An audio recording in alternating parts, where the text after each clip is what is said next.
Hello guys, आज हम continue करेंगे क्लास 12th हिस्ट्री का चैप्टर किंग्स एंड क्रॉनिकल्स। आज हम इसमें पार्ट 2 पढ़ने वाले हैं और इसमें हम कंटिन्यू करेंगे अपने दो topics, the painted image and Baburnama and Akbarnama. तो हम पेंटिंग्स के बारे में पढ़ेंगे थोड़ा सा और फिर अकबरनामा एंड बाबरनामा के बारे में। तो सबसे पहले पेंटिंग्स का बहुत इंपॉर्टेंट रोल था मुग़ल एम्पायर्स में। एंड जो अबुल फजल थे उन्होंने पेंटिंग्स को मैजिकल आर्ट बोला था कि जो पेंटिंग्स है वो एक तरह की चमत्कारी आर्ट हैं, बहुत इंपॉर्टेंट हैं क्योंकि इनके पास एक पावर है। पेंटिंग्स के पास एक पावर है, ऐसी शक्ति है जिससे कि वो इनएमिनेट ऑब्जेक्ट्स को लाइफ दे सकते हैं।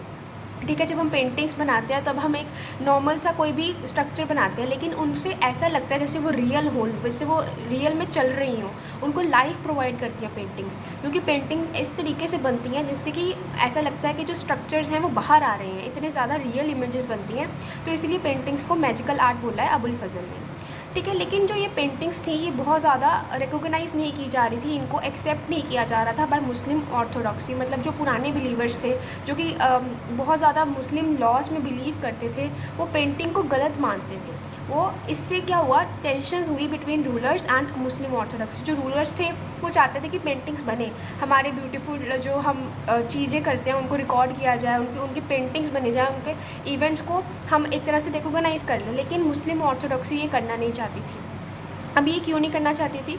तो वो पहले तो प्रोहिबिशन हुआ of portrayals of humans in Quran and Hadith. तो उन्होंने बोला कि कुरान और हदीस में ये बताया गया है कि ह्यूमन बींग्स को पोर्ट्रेट नहीं करना चाहिए, ह्यूमन बींग्स की पेंटिंग्स नहीं बननी चाहिए। उन्होंने ये भी बोला कि फॉरबिडन डिपिक्शंस इन नेचुरलिस्टिक मैनर, कि जब हम नेचुरल सेटिंग्स में ह्यूमन बींग को बिठा के उनकी पेंटिंग्स बनाते हैं, इसको फॉरबिड किया गया है, इसको रोका गया है, ऐसा नहीं करना चाहिए। अब इसका रीज़न क्या है कि जब हम पेंटिंग्स बनाते हैं तो ह्यूमन बींग्स हम अपने खुद की क्रिएटिविटी से उनको बनाते हैं, लेकिन ये बोला गया है कि ये जो ह्यूमन बींग्स बनाने की शक्ति है ये सिर्फ गॉड के पास है, सिर्फ एक्सक्लूसिव राइट इनका भगवान के पास है कि वो ही ह्यूमन बींग्स को बना सकते हैं।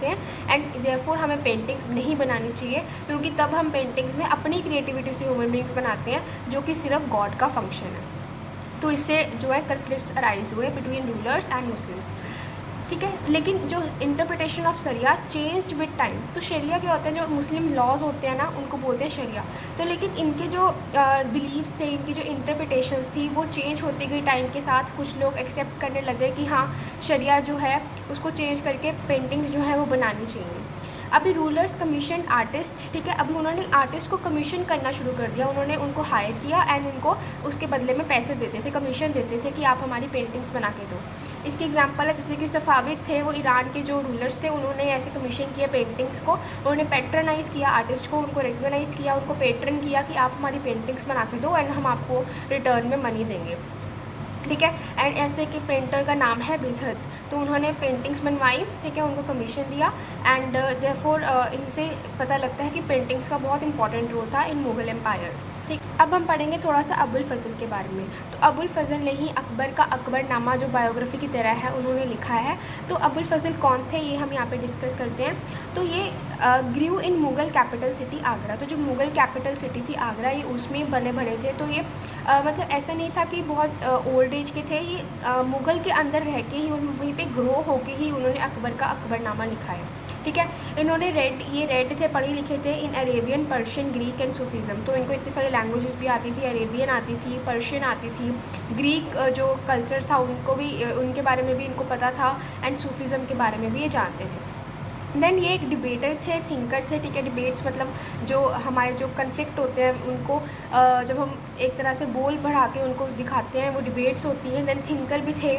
Then impressed Akbar as adviser. तो अकबर इनसे बहुत इम्प्रेस्ड थे और इन्होंने अबुल फजल ने एक एडवाइज़र और एक स्पोक्स पर्सन की तरह एक्ट किया, जो अकबर को एडवाइस करते थे और उनके बिहाफ पे लोगों से बातें करते थे। स्पोक्स पर्सन वही होता है। तो इसीलिए अबुल फजल बहुत ज़्यादा अकबर जो थे वो अबुल फजल से बहुत ज़्यादा इम्प्रेस्ड थे। एंड अबुल फजल ने शेप किए एंड आर्टिकुलेटेड आइडियाज़। उन्होंने आइडियाज़ को शेप किया, उनको मोल्ड किया, एंड आर्टिकुलेटेड मतलब उनको एक्सप्रेस किया। जो उनके आइडियाज़ थे वो चाहते थे कि जो अपोजिशन है मुस्लिम ऑर्थोडॉक्सी की पेंटिंग के ख़िलाफ़ वो ख़त्म हो। ठीक है, अब हम पढ़ते हैं अकबरनामा के बारे में। तो अकबरनामा जो है वो एक तरह की बायोग्राफ़ी है अकबर की, जो कि बहुत ज़्यादा ग्रेटेस्ट रूलर माने जाते हैं मुग़ल एम्पायर के। एंड ये किसने लिखी है, ये अबुल फजल ने लिखी है। तो अकबरनामा के 3 वॉल्यूम्स हैं एंड ये स्टार्ट कब हुई थी इन 1589। तो 1589 में इसको स्टार्ट किया गया था, इसको लिखना स्टार्ट किया गया था एंड अबुल फजल ने इसके ऊपर 13 ईयर्स तक काम किया, 13 साल तक इसके ऊपर काम किया। And it is the record of events, बकाए मतलब जो इवेंट्स हुए अकबर के टाइम पे उनको रिकॉर्ड किया गया, इसको कि बकाए बोलते हैं। एंड ऑफिशियल डॉक्यूमेंट्स, अभी उनको इन्होंने जो है जो रिकॉर्ड्स हैं, ये जो मैटर है जो भी उन्होंने लिखा है उसमें, वो कहाँ से रिकॉर्ड किया है। इन्होंने ऑफिशियल डॉक्यूमेंट्स जो उस समय में बनते थे उनको देखा, उनको एनालाइज किया। देन उन्होंने testimonies of the knowledgeable person, तो वहाँ पे जो इंटेलेक्चुअल लोग थे, जो सीनियर पर्सन थे या जो नॉलेजेबल पर्सन थे, उनकी टेस्टिमोनीज ली, उनकी गवाहीज ली, उनकी जैसे उनको जो पता था उनके बारे में उनसे पूछा गया एंड तभी इनको रिकॉर्ड किया गया इन अकबरनामा। ठीक है, तो अकबरनामा में 3 बुक्स हैं, 3 वॉल्यूम्स हैं। जो पहली 2 हैं वो एक क्रॉनिकल्स की तरह है, मतलब उनको क्रोनोलॉजिकल ऑर्डर में लिखा गया है। ठीक है, लेकिन जो थर्ड है वो एन अकबरी, वो एक क्रोनोलॉजिकल रिकॉर्ड नहीं है, वो एक मिसलेनियस है जिसमें मुग़ल एम्पायर के बारे में बताया गया है। तो जो फर्स्ट वॉल्यूम है अकबरनामा की, अब हम पढ़ते हैं कि कैसे कैसे उनकी वॉल्यूम्स हैं। तो फर्स्ट वॉल्यूम में है history of Mankind Akbar life, तो जो शुरुआत से मैनकाइंड का जन्म हुआ उसके बारे में थोड़ा ब्रीफ में बताया गया है एंड अकबर की लाइफ के बारे में बताया गया है, कैसे उनका बर्थ हुआ, कैसे जो मुग़ल एम्पायर है सेट हुआ, मतलब पूरी ब्रीफ हिस्ट्री बताई गई है पहली वॉल्यूम में। 30 सालों तक जो अकबर का रूल था, अकबर की लाइफ थी, वो बताई है।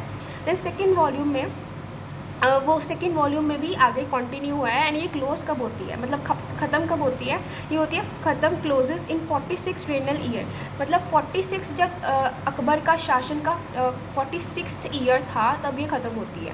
मतलब जो 1601 में अकबर के 46 ईयर्स पूरे हो गए थे रूल के एंड ये तब जाके ख़त्म होती है। एंड इसके बाद क्या होता है, जो फजल है वो fail into conspiracy of Prince Salim, तो एक प्रिंस सलीम जो थे अकबर के जो बेटे थे उनकी साजिश में ये फंस जाते हैं। कॉन्स्पिरेसी मतलब साजिश, तो उसके अगले साल ही मतलब 1602 में ही ये प्रिंस सलीम की साजिश में फंस जाते हैं एंड मतलब वो उनको लाइक नहीं करते थे, अबुल फजल को ज़्यादा पसंद नहीं करते थे एंड उसके बाद इनका मर्डर हो जाता है बाय बीर सिंह बुंडेला। तो बीर सिंह बुंडेला इनका मर्डर कर देते हैं एंड ये कॉन्स्पिरेसी, ये साजिश किसकी थी, प्रिंस सलीम की जो कि अकबर के बेटे थे। नेक्स्ट जो थर्ड वॉल्यूम है अकबरनामा की, वो एक मिसलेनियस है जिसमें मुग़ल एम्पायर के बारे में बताया गया है कि कैसे मुग़ल एम्पायर था, उसमें कौन कौन से रिलीजन्स थे, उसका स्ट्रक्चर कैसा था। ठीक है, बहुत सारे रिलीजन्स एग्जिस्ट करते थे जैसे कि हिंदूज़, जैन्स, बुद्धिस्ट, मुस्लिम्स, ये सारे मिलके मुग़ल एम्पायर का पार्ट थे। ठीक है, अब जो हमारी अकबरनामा है जो कि अबुल फजल ने लिखी है, उसके फीचर्स क्या थे। ठीक है, पहले तो ये इंडो पर्शियन स्टाइल में लिखी गई है, मतलब इसमें इंडियन और पर्शियन स्टाइल जो है वो मिक्स है। ठीक है, एंड इसमें डिटेल्ड डिस्क्रिप्शन है ऑफ अकबर्स रूल, जो अकबर का रूल किया, अकबर ने इतने साल रूल किया है, उनकी डिटेल्ड डिस्क्रिप्शन है। उस समय के मिलिट्री कैसी थी, आर्मी कैसी थी, कोर्ट्स कैसे थे, अकबर की फैमिली कैसी थी, ठीक है, लोगों का रहना सहना कैसा था, रिलीजियंस कैसे थे, वो सब कुछ जो अकबरनामा में है वो डिपिक्ट किया गया है। जोग्राफिकल, सोशल, एडमिनिस्ट्रेटिव, कल्चर, ये सब उसका पार्ट है। सभी के बारे में इंफॉर्मेशन हमें अकबरनामा में मिलती है and it has both diachronic and novel synchronic. अभी डायक्रॉनिक एंड सिंक्रॉनिक का मतलब क्या है? डायक्रॉनिक मतलब वो डिपिक्शंस जो कि पूरे ओवरऑल टाइम के बारे में बताते हैं, मतलब एक पर्टिकुलर टाइम के बारे में ना बता के सीरीज़ ऑफ इवेंट्स बताते हैं। ठीक है, इसमें कोई भी टाइम का कोई भी टाइम को मिला के डायक्रॉनिक इवेंट बना सकते हैं। लेकिन सिंक्रॉनिक में क्या होता है कि एक पर्टिकुलर टाइम की ही बात होती है। जैसे कि अगर मैं पर्टिकुलर साल की बात करूँ कि मुझे 2022 में जो इवेंट्स हुए हैं उनके बारे में बताओ, तो वो एक सिंक्रॉनिक इवेंट हो गया। लेकिन डायक्रॉनिक में अगर मैं बोल दूँ कि मुझे बस ये बताओ कि अभी की हिस्ट्री में क्या, अभी की पॉलिटिक्स में क्या चेंजेस हो रहे हैं, तो वो एक हो गया डायक्रॉनिक। उसमें मैं पर्टिकुलर ईयर की बात नहीं कर रही हूँ, मैं बोल रही हूँ रिसेंट डेवलपमेंट्स मुझे बताओ पॉलिटिक्स की, तो वो डायक्रॉनिक इवेंट हो गया। ठीक है, तो इसमें दोनों इंक्लूडेड हैं, जो एन अकबरी है थर्ड वॉल्यूम उसमें।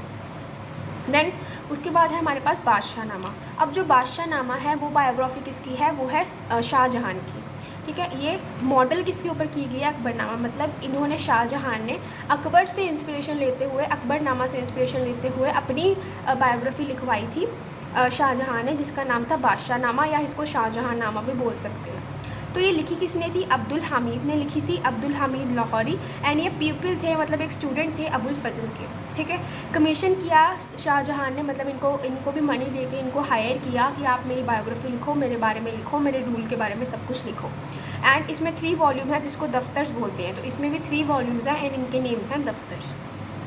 तो जो पहली एंड सेकंड दफ्तर है, जो पहली एंड सेकंड वॉल्यूम है, वो पहले 2 साल के बारे में बताती है, 1627 to 47।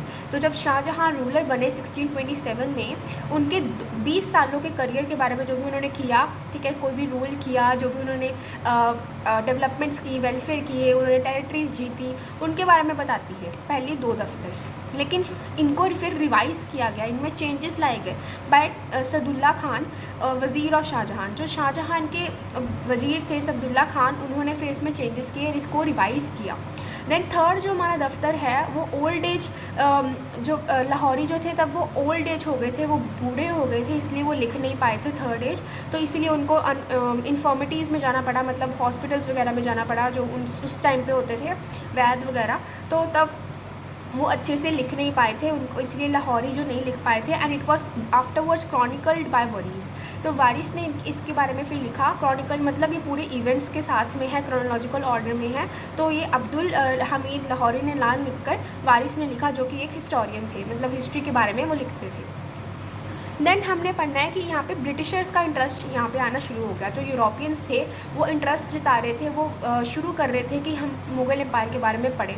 तो उन्होंने आर्चीव किया ऑफ नॉलेज अबाउट इंडिया, उन्होंने आर्चीव्स इकट्ठे करने शुरू किए कि हम इंडिया के बारे में जो डेवलपमेंट्स वहाँ पे हो रही हैं उनको रिकॉर्ड करते हैं, ठीक है। वो चाहते थे कि हम लर्न करें about the Mughal empire that was flourishing in India.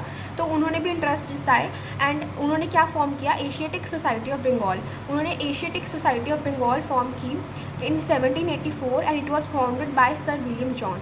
इन्होंने बनाई है एशियाटिक सोसाइटी ऑफ बंगाल, जहाँ पे क्या क्या होता था, एडिटिंग होती थी, प्रिंटिंग होती थी, ट्रांसलेशंस होती थी। जो भी हमारे इंडिया में टेक्स्ट लिखे जाते थे हिस्ट्री के ऊपर, उनकी एडिटिंग, प्रिंटिंग एंड ट्रांसलेशंस होती थी इस सोसाइटी में, ठीक है। एंड 20th सेंचुरी में अकबरनामा को ट्रांसलेट किया गया into English by sir Henry beverage. तो इन्होंने हेनरी बेवरेज ने अकबरनामा जो था, जो कि पर्शियन में लिखा गया, उसको ट्रांसलेट किया इंग्लिश में, ताकि वो समझ पाएँ कि अकबर के टाइम पे क्या डेवलपमेंट्स हुए। देन बादशाह नामा, जो कि शाहजहां की बायोग्राफी थी, उसको भी ट्रांसलेट किया गया। And many other translations have to be done yet, अभी करनी है उनको ट्रांसलेशंस, ताकि वो हमारी हिस्ट्री के बारे में पढ़ पाएँ। तो इससे हमारे 2 टॉपिक्स कंप्लीट हो गए एंड नेक्स्ट वीडियो में हम बाकी का चैप्टर करेंगे, कंटिन्यू करेंगे। If you find this video helpful, please like and subscribe. Thank you.